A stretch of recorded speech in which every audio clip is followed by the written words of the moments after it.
The Boeing 737 shuddered through turbulence at 37,000 feet, passengers gripping armrests as coffee cups rattled against tray tables. Most were asleep or lost in their phones, unaware that their flight path had just been diverted into a nightmare. In Seat 8C, Major Zara Nighthawk Vasquez slept with the practiced stillness of someone who had learned to rest anywhere. Cockpits, bunkers, the back of transport trucks rolling through hostile territory. Her weathered flight jacket draped across her shoulders bore faded patches from squadrons most civilians had never heard of. Operations that didn't exist in official records. The intercom crackled to life with an urgency that cut through the cabin's ambient hum. Captain Morrison's voice, normally steady as granite, carried an edge that made seasoned travelers look up from their magazines. Ladies and gentlemen, we have a situation that requires immediate assistance. Are there any military pilots currently on board this aircraft? Please identify yourselves to the flight crew immediately. Zara's eyes snapped open. 20 years of combat training had hardwired her nervous system to detect danger even in sleep. Around her, passengers whispered nervously, some laughing with the forced casualness people use when they sense something's wrong but don't want to believe it. She remained motionless, studying faces, reading body language, calculating threats the way other people counted sheep. The flight attendant's voice followed, more urgent now. We need any pilot with military experience to come forward. This is not a drill. Through the small window, Zara glimpsed something that made her blood run cold. 3 F-16 Fighting Falcons held formation alongside the commercial airliner, their sleek titanium frames cutting through the sky like sharks shadowing wounded prey. Their missile pods were visible, fully loaded. These weren't escort fighters. They were interceptors, and their presence meant only one thing. This civilian aircraft had been classified as a potential threat. She unbuckled her seat belt and stood, her movements deliberate and economical. The businessman beside her glanced up with mild annoyance until he saw her face. The kind of expression that had stared down enemy aircraft over 3 different war zones.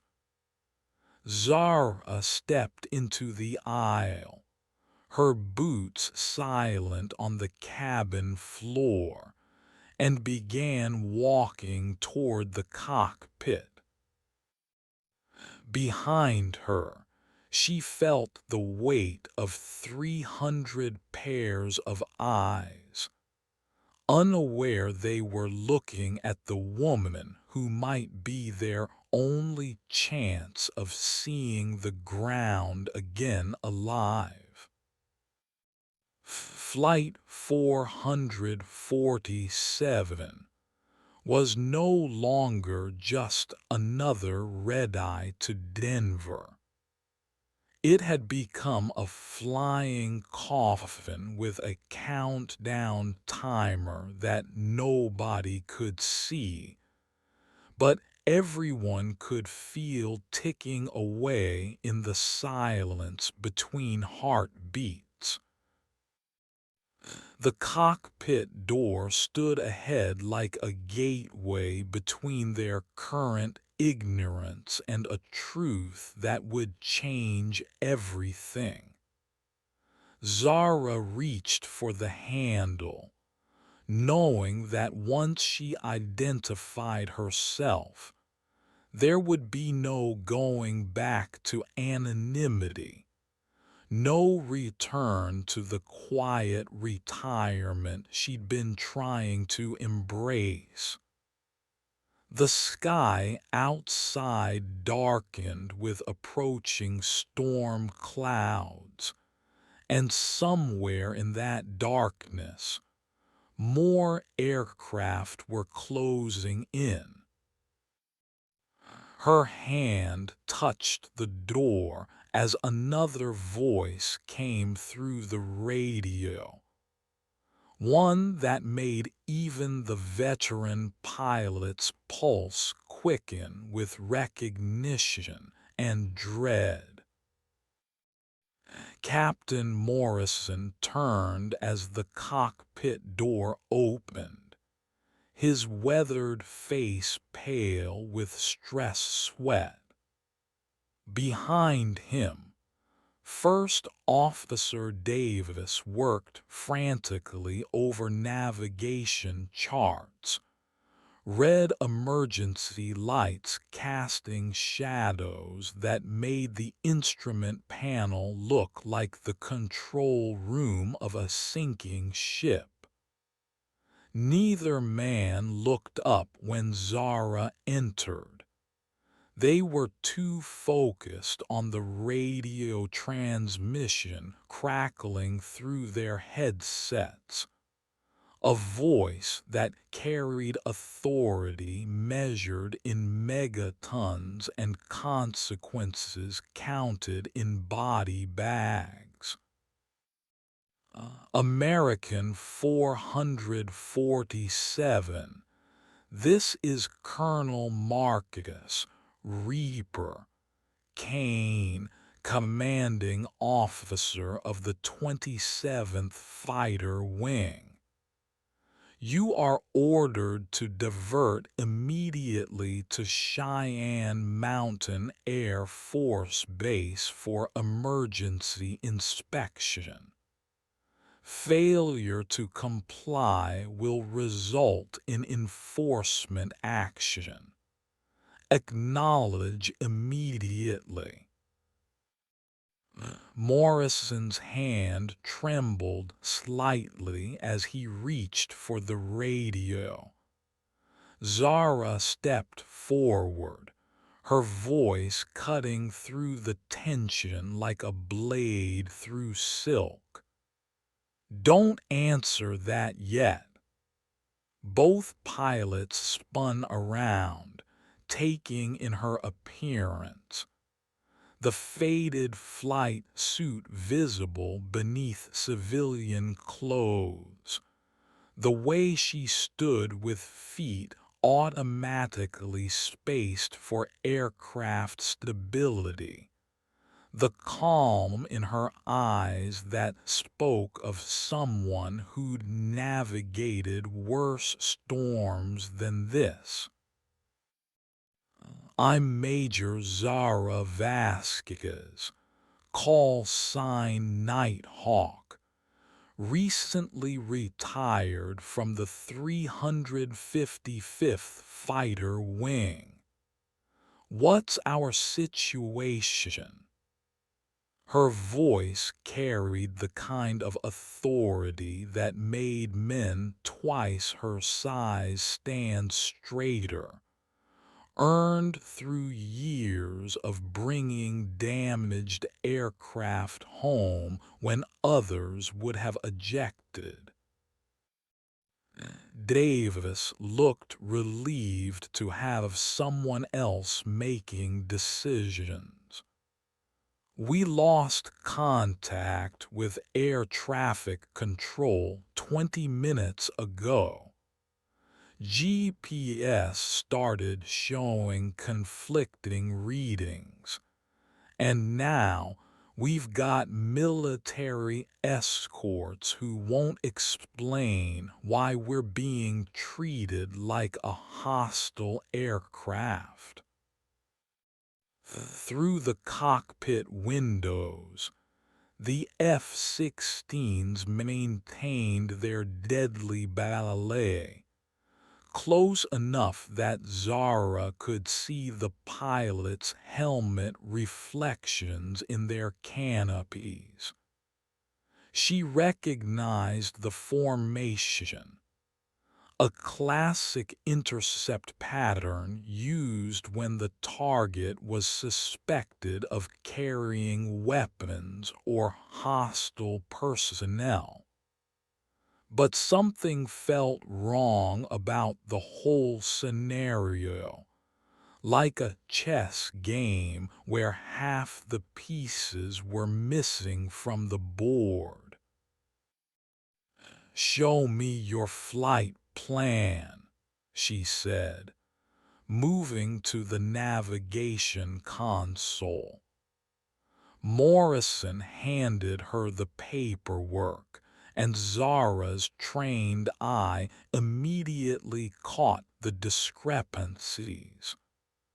Their filed route should have taken them nowhere near restricted military airspace. Yet according to the GPS readout, they were currently flying directly over one of the most classified installations in North America. The radio crackled again, Kane's voice harder now. "American 447. You have 30 seconds to acknowledge and comply, or we will assume hostile intent. Be advised, you are currently in violation of restricted airspace over sensitive installations." Zara studied the instrument readings, her mind racing through possibilities.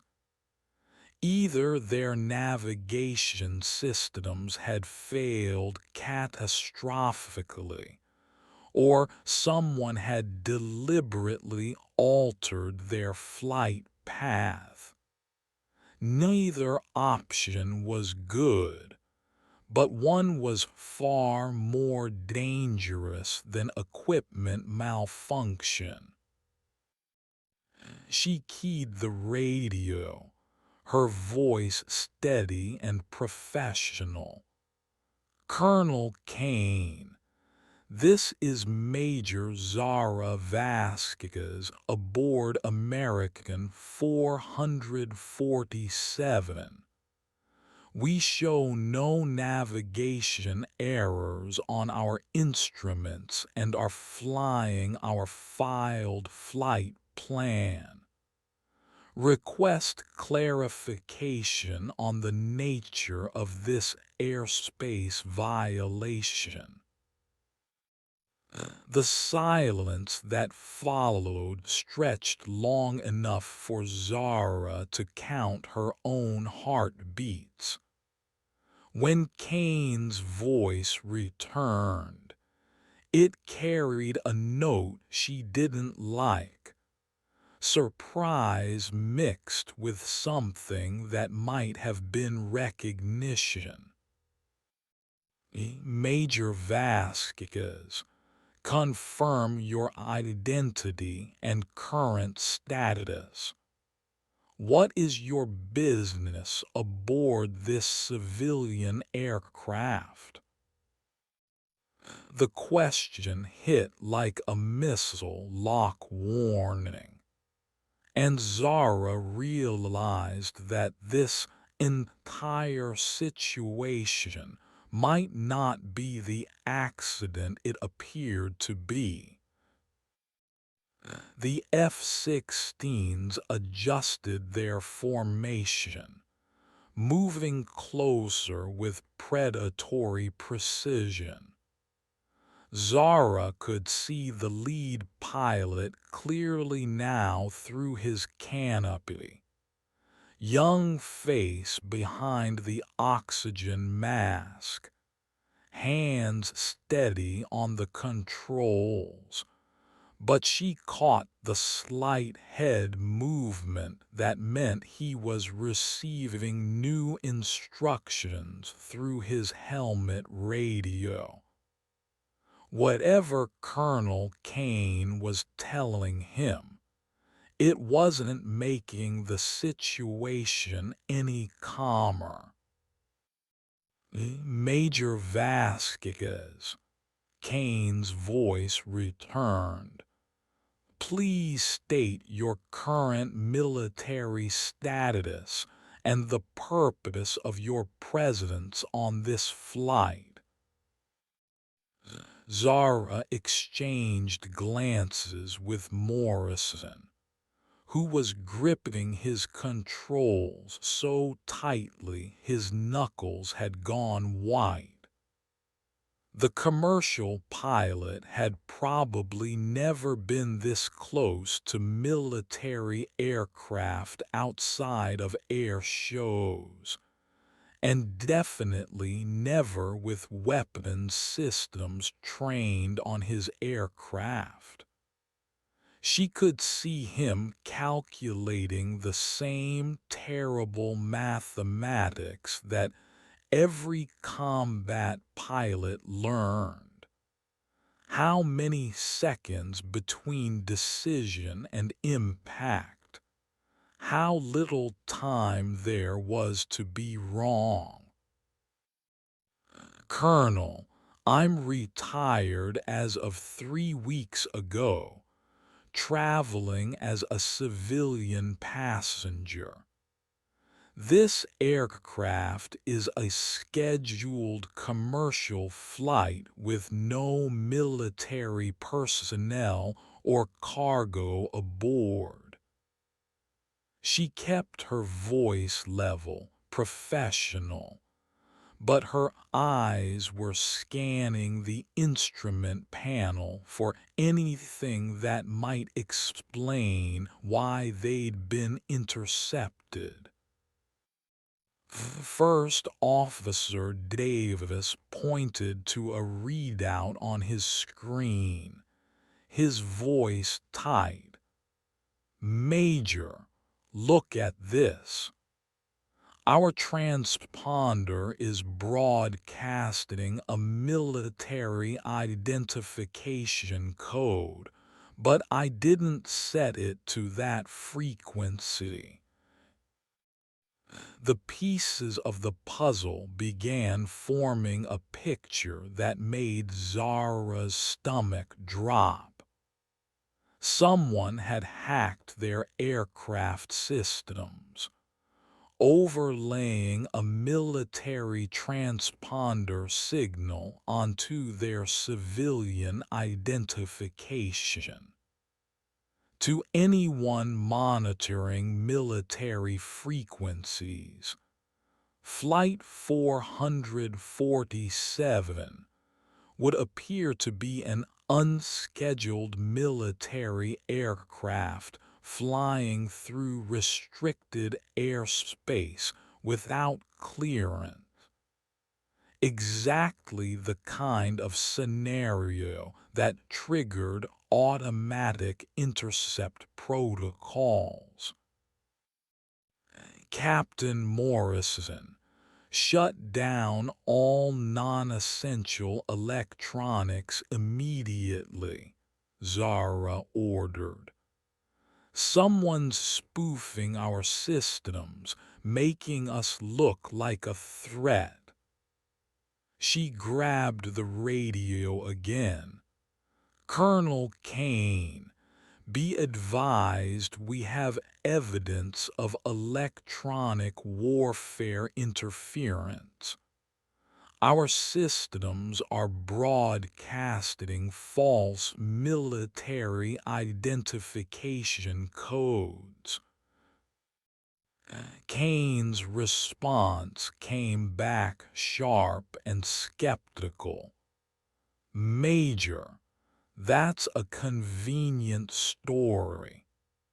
We're reading multiple military signatures from your aircraft, including classified equipment that shouldn't exist outside secure facilities. Through the cockpit window, Zara watched the lead F-16 pilot touch something on his helmet, probably activating targeting systems. The hydraulic whine of weapons systems powering up was audible even over the airliner's engines, a sound that every combat veteran recognized as the moment when talking stopped and violence began. Morrison's voice cracked slightly. Major, what do we do? They're going to shoot us down. Zara's mind raced through options, each one narrowing their chances of survival. Commercial airliners couldn't outmaneuver fighters, couldn't outrun them, couldn't fight back. But she hadn't survived 3 combat deployments by accepting impossible situations as hopeless. Get me a frequency to Andrews Air Force Base, she said. If someone's playing games with our electronics, we need witnesses who outrank Colonel Kane. As Davis worked the radio, Zara stared at the fighters holding formation around them. Somewhere in the back of her mind, a memory surfaced, something about Kane's voice that seemed familiar, though she couldn't place where she'd heard it before. The storm clouds ahead were getting darker, and she had the uncomfortable feeling that the weather was about to become the least of their problems. The radio burst to life with a new voice, clear and authoritative. Colonel Kane, this is General Patricia Hayes, commanding Andrews Air Force Base. I'm monitoring this frequency on a priority channel. Explain your current intercept status. Zara felt the first flicker of hope since this nightmare began. Hayes was a legend in military aviation circles, a woman who'd broken through barriers with the same determination Zara had admired throughout her own career. If anyone could cut through whatever bureaucratic confusion had put them in this situation, it would be Hayes. Kane's response carried a defensive edge. General Hayes, we have an unidentified aircraft broadcasting military transponder codes over classified installations.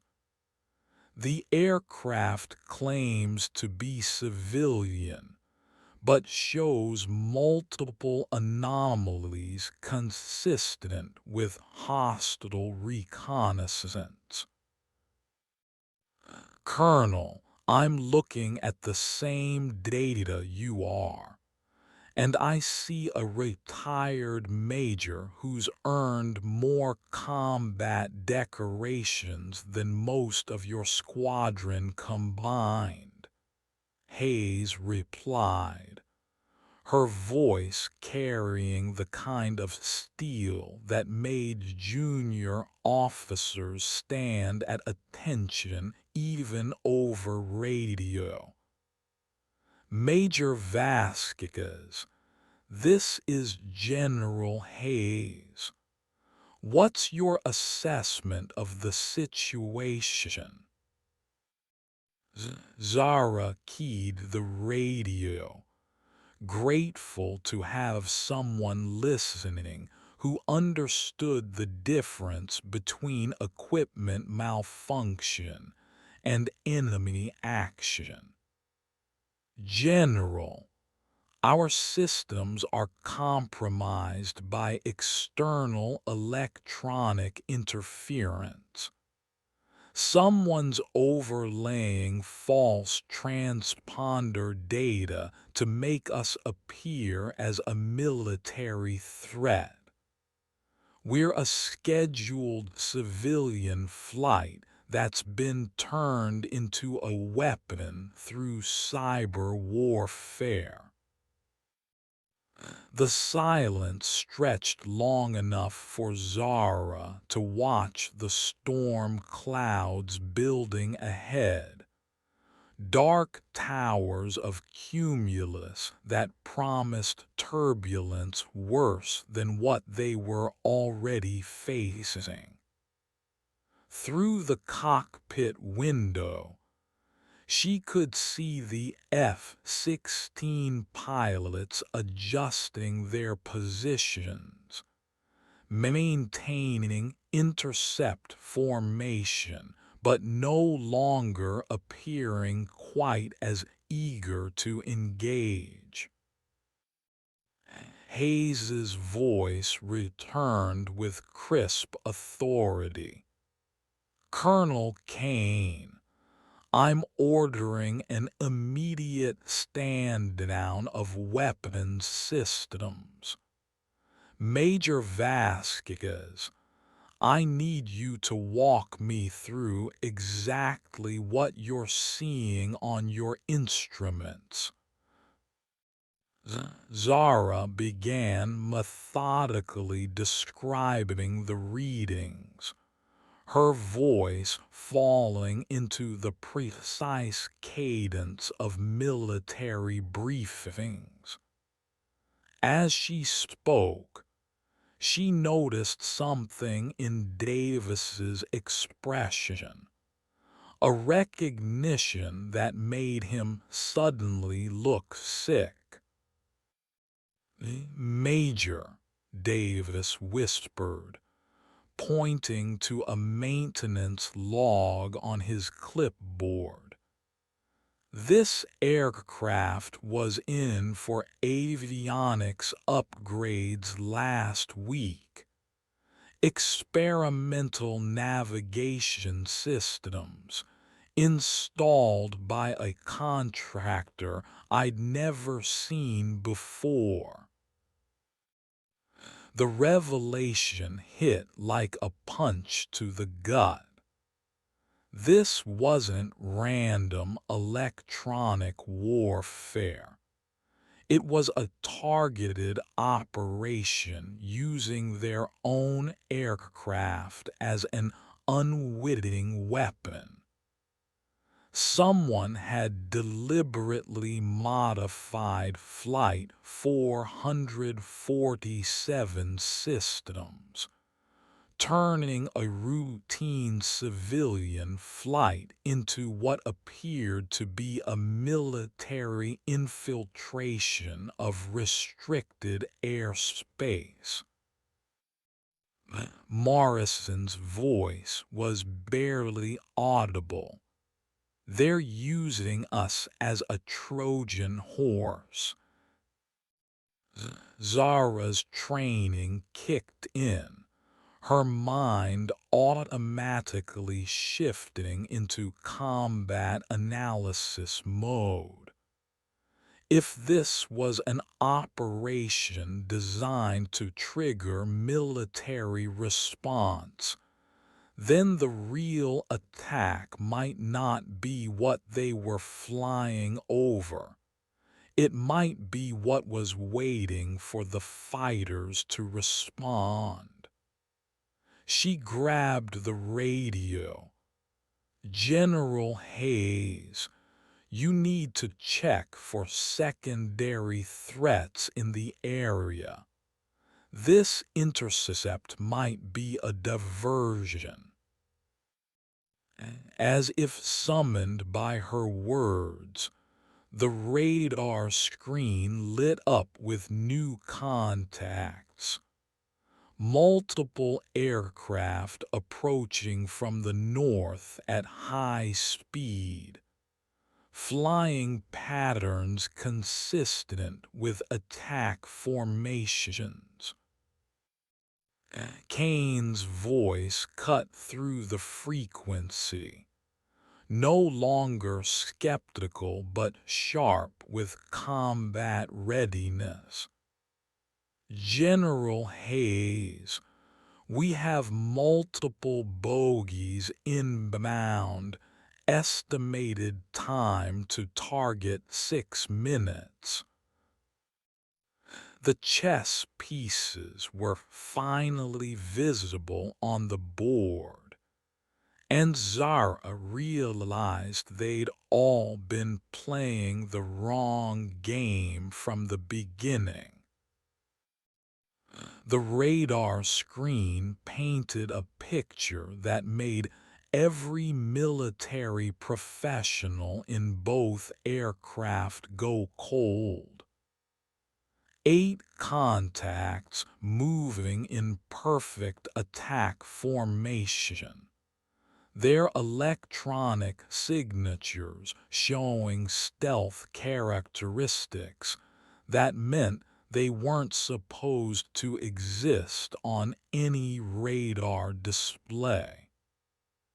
Whoever was orchestrating this operation had access to aircraft that officially didn't exist and technology that was supposed to be theoretical. "All stations, this is NORAD control." A new voice cut through the frequency, calm but urgent. "We confirm multiple unidentified aircraft approaching sensitive installations. All military assets in the area are weapons-free and authorized to engage hostile targets. Captain Morrison's hands shook as he maintained course, caught between the interceptors beside him and the approaching unknown aircraft that his civilian radar couldn't even detect. "Major, we're flying right into a war zone." Zara studied the tactical display, her mind processing the geometry of aerial combat with the automatic precision of someone who'd survived by thinking faster than missiles could fly. The approaching aircraft were using Flight 447 as cover, staying in their radar shadow to mask their approach until the last possible moment. "Colonel Kane," she transmitted, "those bogies are using our civilian aircraft as a shield. If you engage them while we're in formation, we'll be caught in the crossfire." Kane's response was grim. "Major, we can't let them reach their target. 8 stealth fighters could level half of Colorado Springs." Through the cockpit window, Zara could see the lead F-16 pilot looking directly at her, his helmet turning to track her position through the transparent aluminum. For a moment, their eyes met across the void between aircraft, two pilots sharing the terrible calculation of acceptable losses in warfare. General Hayes's voice cut through the tactical frequency. "All aircraft, we have a civilian airliner in the engagement zone. Find me a solution that doesn't require sacrificing 300 innocent people." The radar contacts were moving faster now, closing the distance with the ruthless efficiency of guided weapons. Zara could see Morrison and Davis working frantically with their limited equipment, trying to plot escape vectors that didn't exist. A commercial airliner couldn't outmaneuver military fighters, couldn't dive low enough to break contact, couldn't climb high enough to get above the engagement envelope. But Zara had spent her career finding solutions in situations where no solutions existed. "General Hayes, I need authorization to take command of this civilian aircraft," she transmitted, her voice carrying the kind of authority that had once ordered airstrikes on enemy positions. "I have a tactical solution, but it requires precision flying that civilian pilots aren't trained for. The silence that followed was measured in heartbeats and closing distance. Every second of hesitation brought the enemy aircraft closer to their target and made their own survival less likely. Morrison turned in his seat, sweat beading on his forehead. "Major, I've been flying commercial for 15 years, but I've never done combat maneuvers. If you can get us out of this alive, the aircraft is yours." Zara moved to the pilot's seat as Morrison slid aside, her hands finding the controls with the muscle memory of someone who'd flown everything from crop dusters to supersonic fighters. The Boeing 737 felt different from military aircraft. Heavier, less responsive, designed for comfort rather than combat. But the principles of flight were universal. "All passengers, this is your pilot," she announced over the intercom, her voice steady despite their situation. "We're about to experience some severe turbulence. Please ensure your seat belts are fastened and prepare for evasive maneuvers." In the passenger cabin, 300 people who'd boarded a routine flight were about to discover what war looked like at 37,000 feet.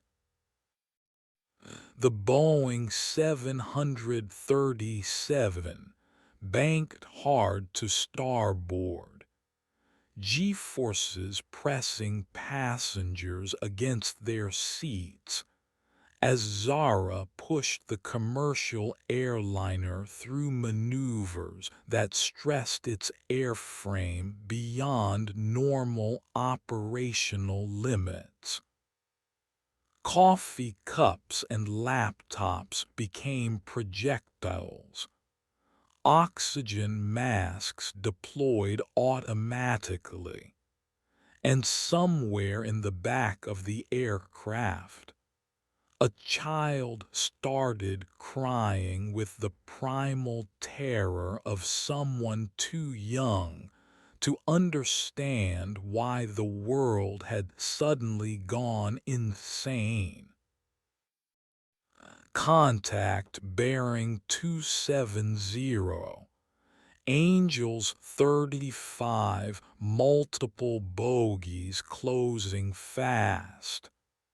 Kane's voice crackled through the radio, his professional calm not quite masking the tension of a pilot preparing for aerial combat.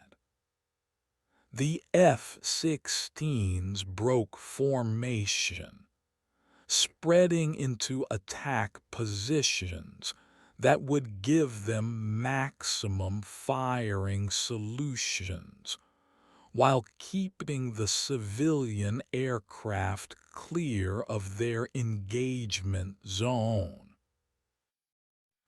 Zara's hands worked the controls with surgical precision, using every technique she'd learned in 2 decades of military flying. The 737 wasn't designed for combat maneuvers, but she was making it dance through the sky like a fighter jet, using altitude changes and directional shifts to present the smallest possible target profile. Major Vasquez, General Hayes's voice cut through the tactical chatter. AWACS reports the bogies are carrying air-to-surface missiles. Probable target Colorado Springs metropolitan area. Your civilian aircraft is the only thing standing between them and 500,000 people on the ground. The mathematics of warfare crystallized in Zara's mind with brutal clarity. 8 stealth fighters with surface attack capability could level city blocks before anyone could respond.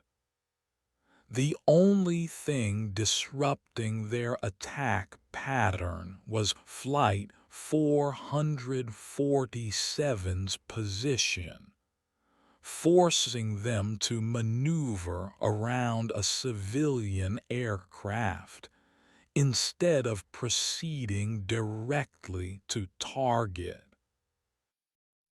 Colonel Kane, I'm going to maintain position in their flight path, Zara transmitted, her voice carrying the calm of someone who'd already made peace with impossible decisions.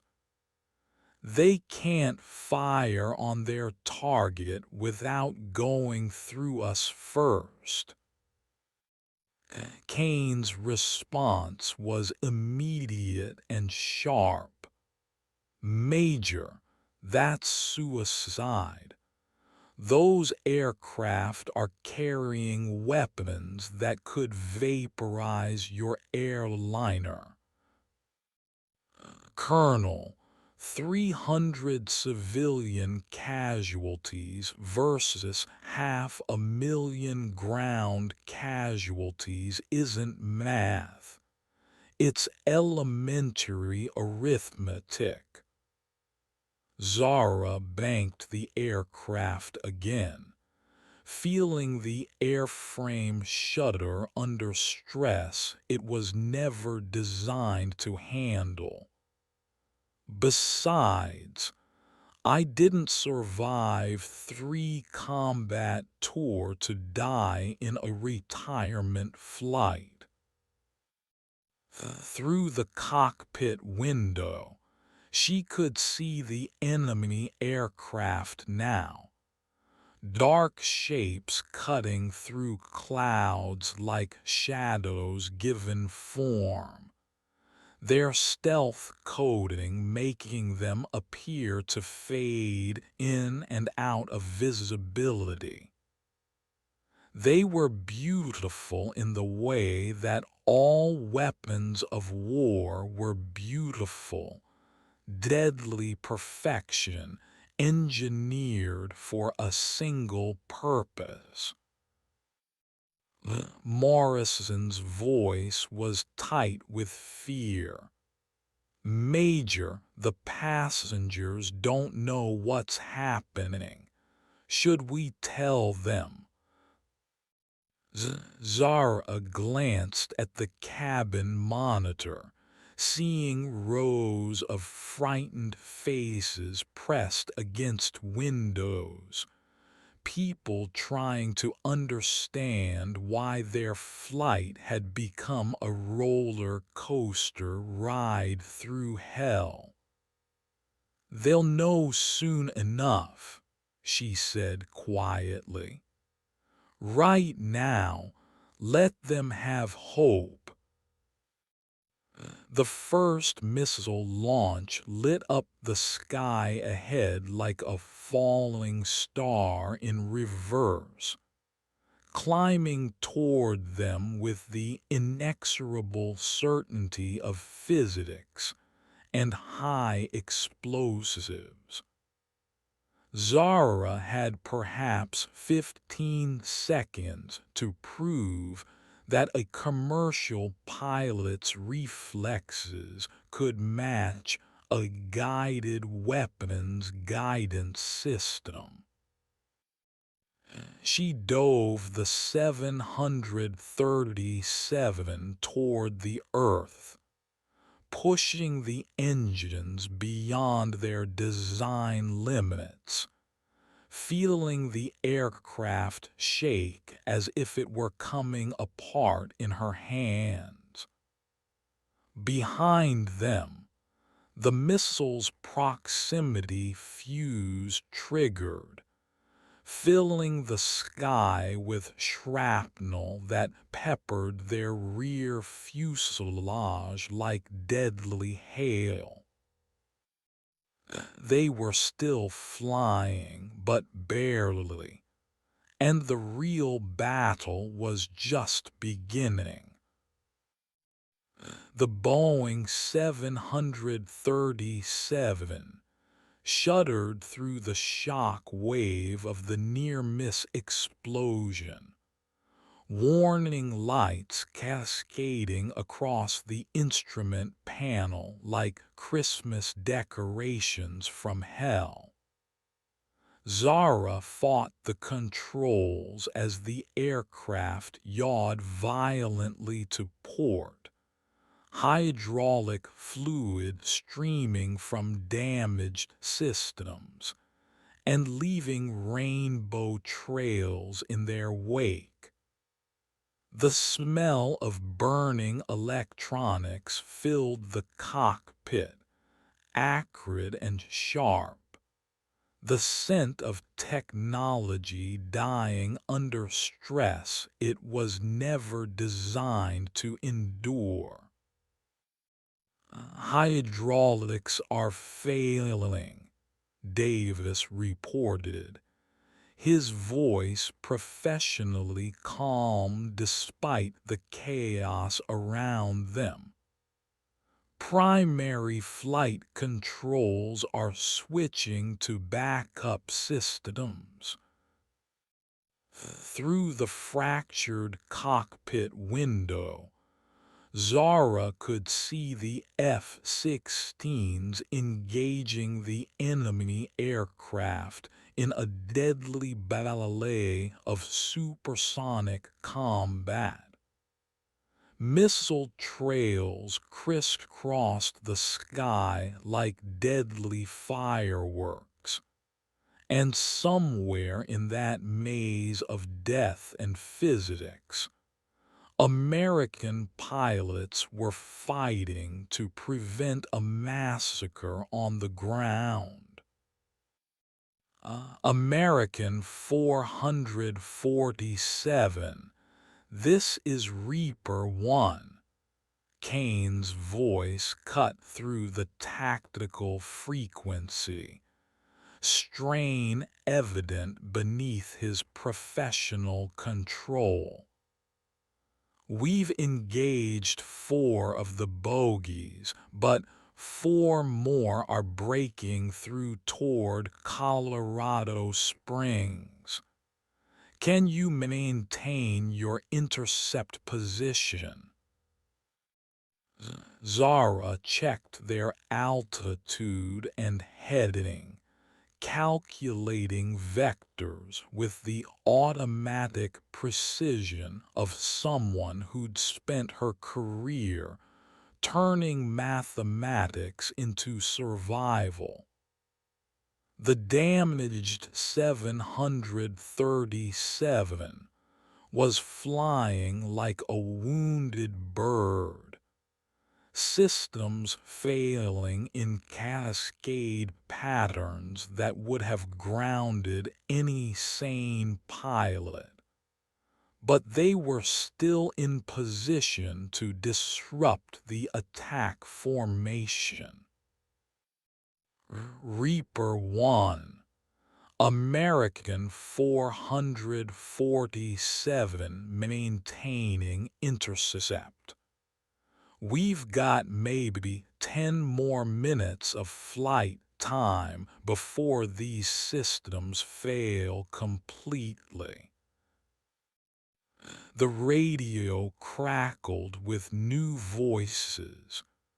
Ground control stations coordinating the defense of Colorado Springs.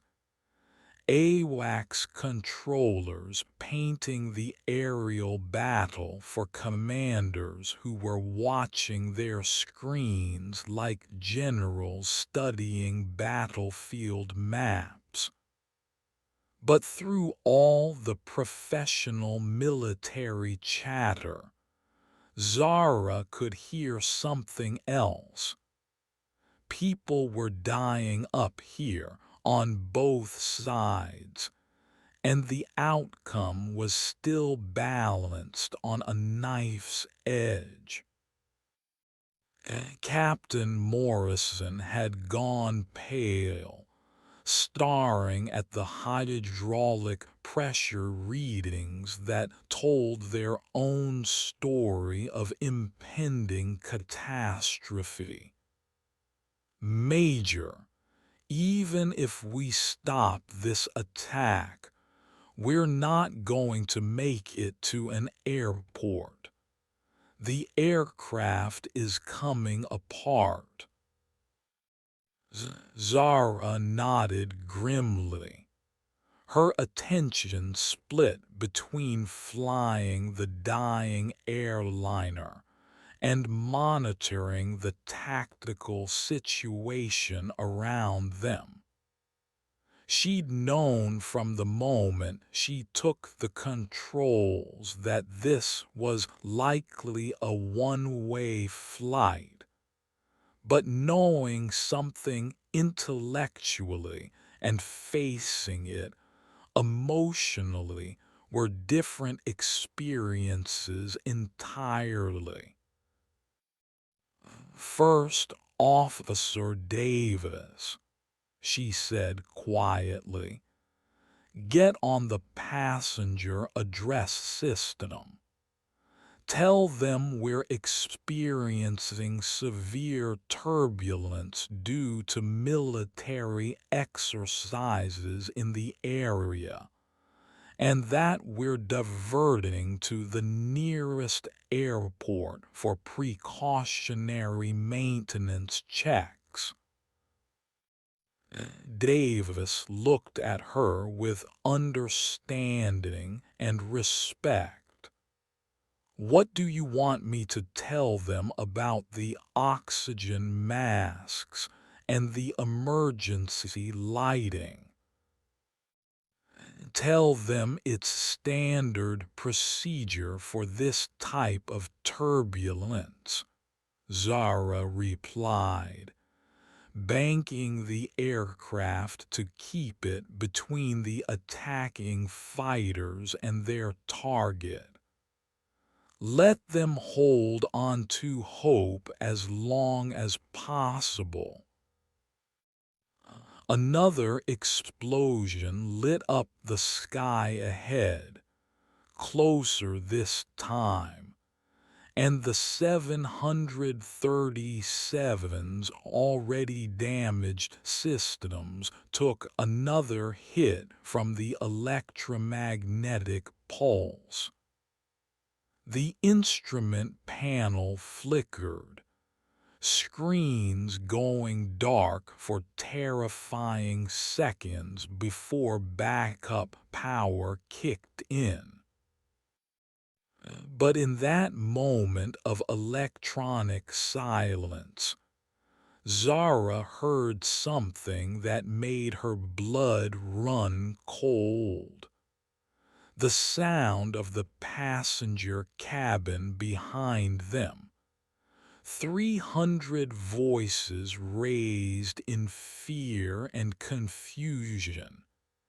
people calling out to each other across the aisles, children crying, adults trying to comfort them with lies about everything being fine. They were all going to die heroes, and most of them would never know it. The tactical display showed two enemy aircraft breaking through the defensive line, their stealth profiles making them nearly invisible to ground-based radar systems.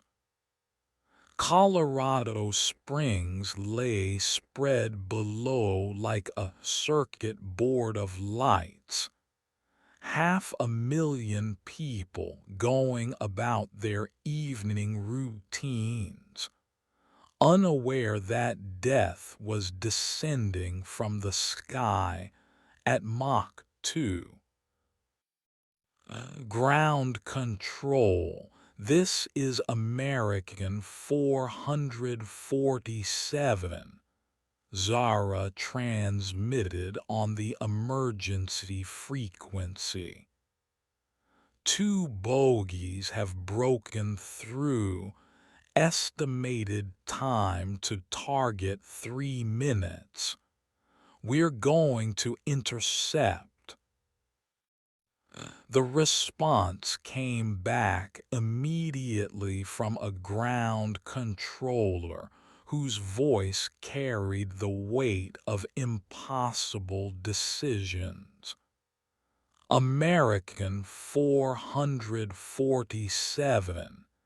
Negative on intercept. You are a civilian aircraft with civilian passengers. RTB to nearest available field immediately. Zara looked at the instrument panel, where warning lights told the story of an aircraft that was already beyond recovery. The hydraulic systems were gone. Backup electrical was failing, and the engines were running on borrowed time. They weren't going to make it to any airport, but they might be able to make their deaths count for something. Ground control. American 447 is no longer capable of RTB. We are committing to intercept mission.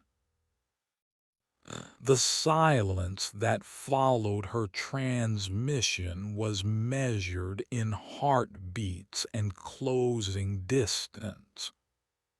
Through the cockpit window, she could see the two enemy fighters ahead, their dark shapes cutting through the night sky like arrows aimed at the heart of the city below. Morrison's voice was quiet, resigned. Major, the passengers deserve to know what's happening. Zara reached for the passenger address microphone, her hand steady despite everything falling apart around them. Ladies and gentlemen, this is Major Zara Vasquez. I need you to know that there has been an attack on American airspace tonight, and we have the opportunity to prevent a much larger tragedy from occurring on the ground. In the passenger cabin, The background noise gradually faded to silence as people absorbed what they were hearing. We are military personnel and civilians working together to protect our country, she continued, her voice carrying across the cabin like a final benediction. I want you to know that your lives have meaning beyond what any of us imagined when we boarded this aircraft. You are heroes, every one of you, and your sacrifice will save countless others. Through the monitor, she could see passengers reaching across aisles to hold hands with strangers, people removing phones to record final messages, others simply bowing their heads in prayer or contemplation. The cabin had become a cathedral of human dignity in the face of death. First Officer Davis activated the cabin's sound system, and somehow, impossibly, someone had started singing. A woman's voice, clear and strong, began "Amazing Grace," and within seconds other voices joined her. 300 people who'd been strangers an hour ago were now singing together as they flew toward eternity. Zara pushed the throttles to maximum, coaxing every ounce of speed from the failing engines. The 737 began to close the distance with the enemy fighters, their stealth coatings useless at this range. Ahead, the lights of Colorado Springs sparkled like earthbound stars, a city full of people who would wake up tomorrow morning, because tonight 300 strangers had chosen to fly into darkness rather than let evil pass unopposed.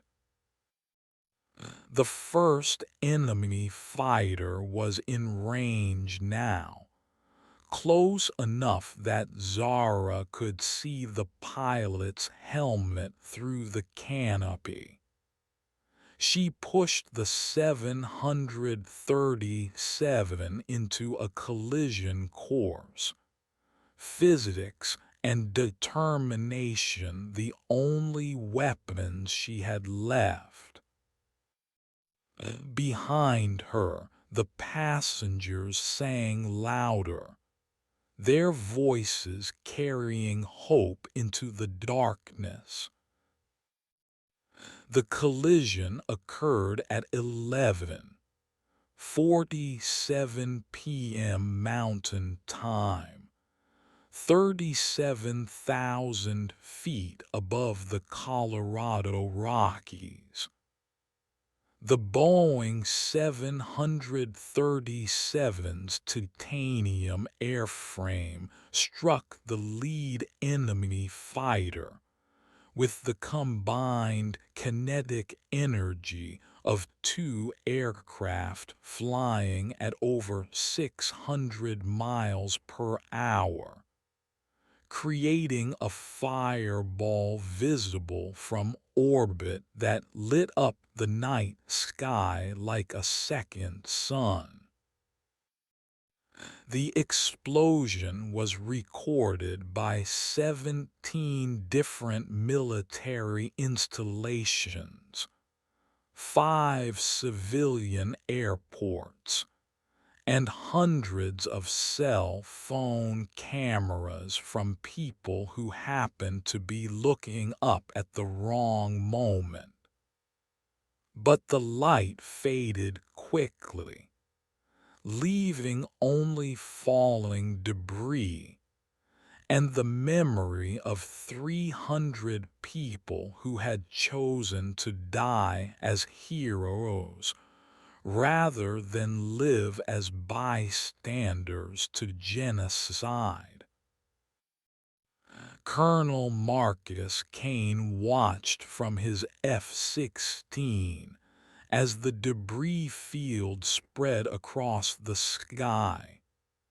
Pieces of aircraft and human dreams falling toward Earth like metallic snow.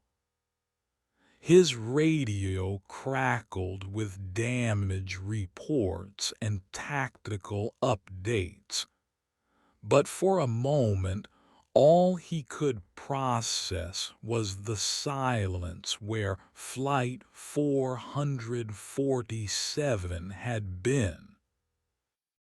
"Reaper 1 to ground control," he transmitted, his voice hoarse with exhaustion and something deeper. "Target Alpha is down. Repeat, Target Alpha is down.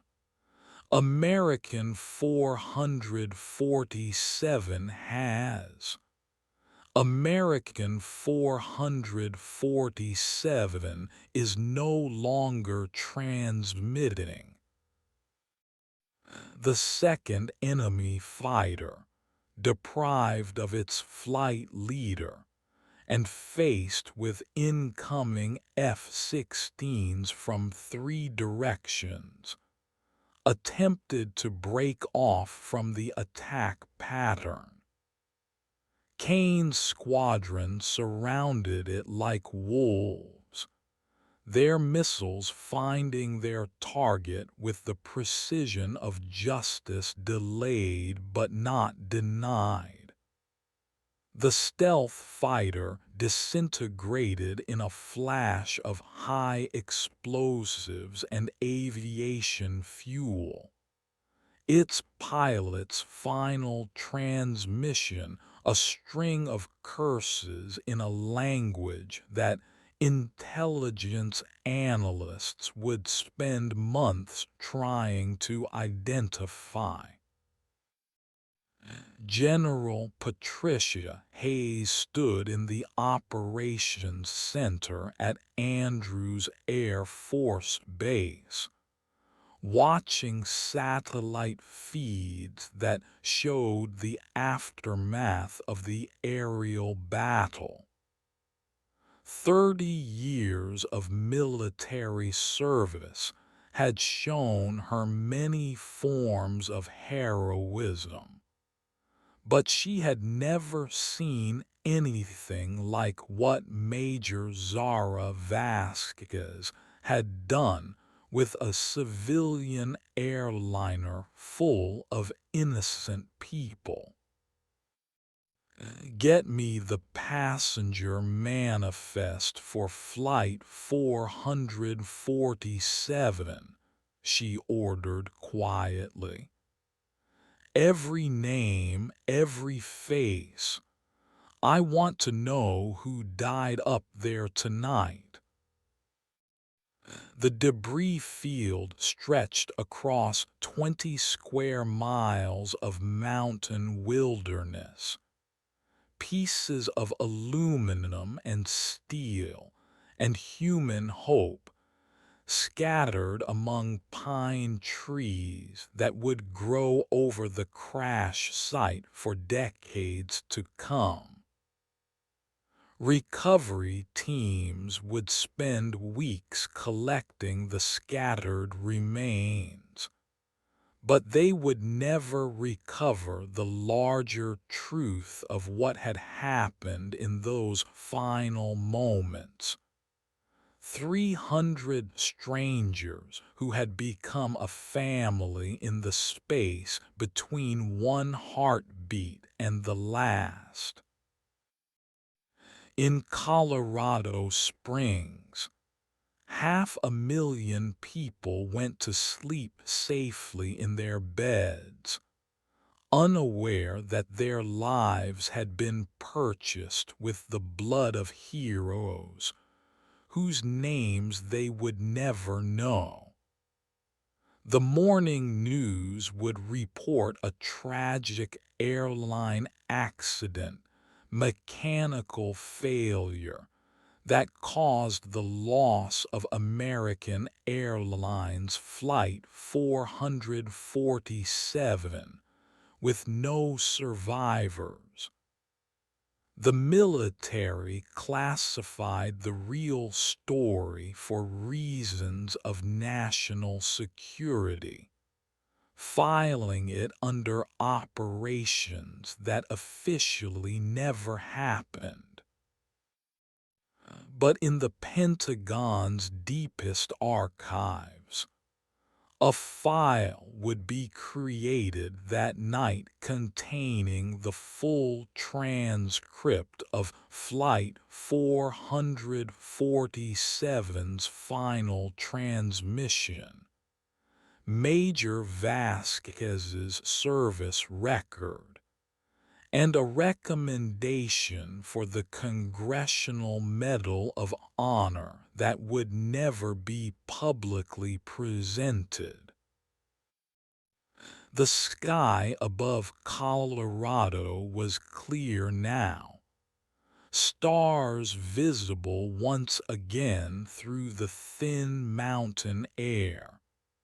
But somewhere in that darkness, the ghosts of Flight 447 continued their eternal patrol, guardians of a nation that would never know their names but would forever benefit from their sacrifice. 6 months later, Lieutenant Sarah Chen walked through the halls of the Air Force Academy, her flight suit crisp with the starch of someone still proving herself worthy of the uniform. She paused before a memorial wall that few cadets ever noticed. A simple bronze plaque mounted between recruitment posters and motivational photographs of jets breaking the sound barrier. The inscription was understated in the way that military commemorations often were. In memory of Major Zara Nighthawk, Vasquez and the passengers and crew of American Airlines Flight 447, who gave their lives in defense of American airspace, September 3, 2025. Their sacrifice remains classified, but their courage shall not be forgotten. Chen had been researching female combat pilots for her senior thesis when she stumbled across oblique references to the Nighthawk incident in declassified documents. The official story was sanitized, clinical, reduced to bureaucratic language that stripped away the human drama and left only operational summaries. But between the lines, she could read the story of a woman who had refused to let evil pass unopposed. "You reading about the Night Hawk?" asked a voice behind her. Chen turned to see Colonel Rebecca Martinez, one of her instructors, approaching with the easy confidence of someone who'd earned her place through combat rather than politics. "Yes, ma'am. I'm trying to understand what really happened up there." Martinez studied the memorial plaque with the expression of someone who knew more than she could say. "What do you think happened, Lieutenant?" Chen chose her words carefully, aware that she was walking close to classified territory. "I think Major Vasquez showed us what it means to be a pilot when being a pilot matters more than staying alive." "That's a good answer," Martinez replied, "but incomplete. She showed us something else too, that civilians can be warriors when the moment demands it. 300 people on that flight chose to sing instead of panic, chose to trust instead of despair. They became part of something bigger than themselves." The hallway around them filled with the sounds of military education.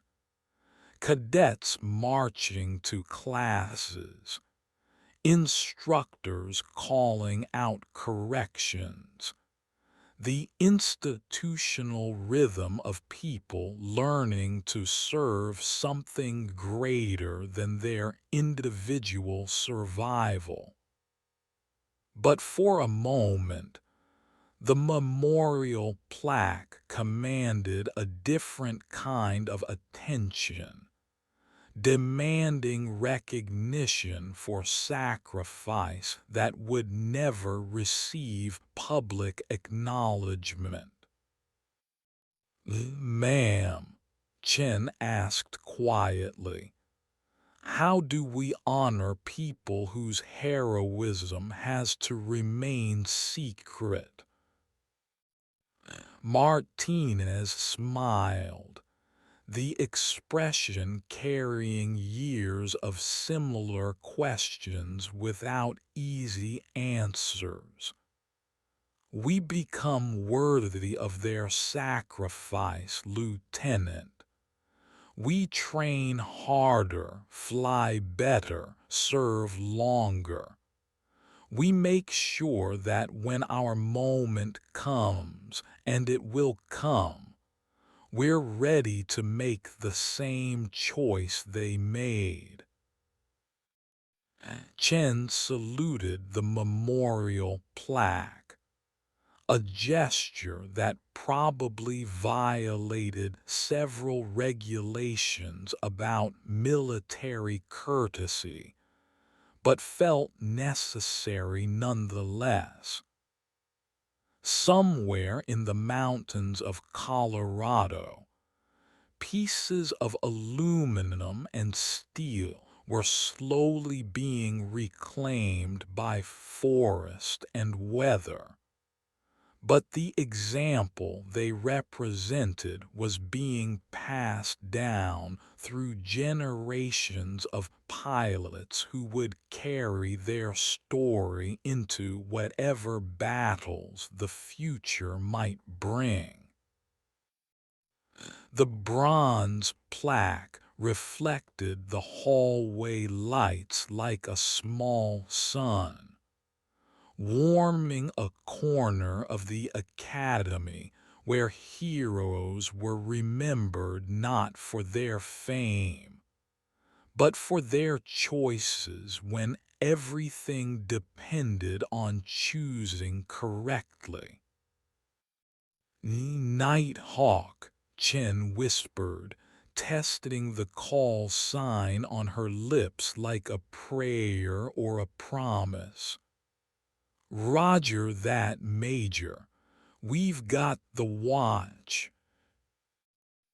1 year after the incident, the annual Air Force Association Symposium convened in Denver, bringing together pilots, engineers, and defense contractors to discuss the future of American air power. In a conference room overlooking the Rocky Mountains, General Patricia Hayes stood before a presentation screen showing fighter jet silhouettes and budget projections. But her mind was elsewhere, 37,000 feet up, where a retired major had redefined the meaning of service above self. The Nighthawk protocols, she told the assembled audience, represent a new paradigm in aerial combat doctrine. When civilian aircraft are compromised by electronic warfare, we need contingency plans that account for both military and civilian personnel working in coordination. The audience of military professionals listened with the polite attention of people accustomed to briefings about theoretical scenarios, unaware that they were hearing about protocols written in blood at the cost of 300 lives. The classified nature of the incident meant that Hayes could discuss the tactical innovations without revealing the human drama that had created them. "Sir," interrupted a young major from the third row, "what about the psychological preparation required for civilian populations to participate in military operations? How do we train people who never expected to be in combat situations?" Hayes paused, remembering the passenger manifest from Flight 447, Teachers N.